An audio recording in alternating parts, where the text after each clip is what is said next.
Welcome to lesson 2.4. We're going to be talking about imaginary numbers and um, all kinds of stuff with imaginary. They are operations with them and how to solve equations with them. So you can use square roots to solve equations, and it works out nice when it's x squared equals 16. So 16 is perfect square, so that's a pretty good deal. And when you take a square root of both sides, remember, it's plus or minus. So plus or minus square root of 16 is plus or minus 4. So this equation has two solutions.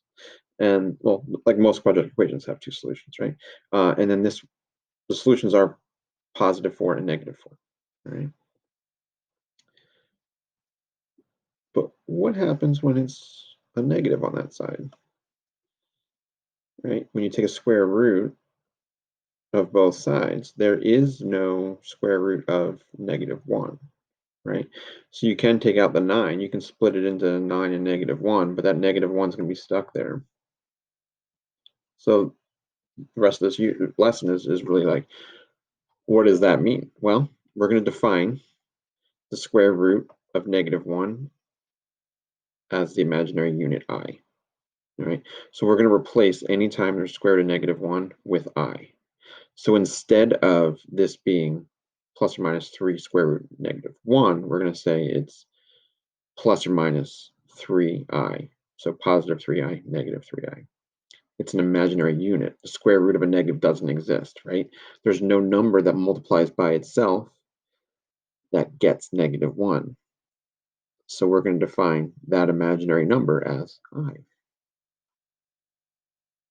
So you're going to try a couple of these on your own. All right, so pause it and come back. So for the first one, x squared equals negative 5. Take a square root of both sides, and what you can take out is the negative 1 becomes I, and then the 5 has to stay. So it's plus or minus I square root 5. For negative 72, same deal. You square root both sides, and you can take the negative out. It's just that 72 can get simplified further, so it needs to be simplified further. You can break 72 into 9 and 6. Square root of 9 is that 3. That 6 stays 6. Right? And then you would write it as 3i. You wouldn't write it as like I times 3 or anything. So be plus or minus 3i root 6.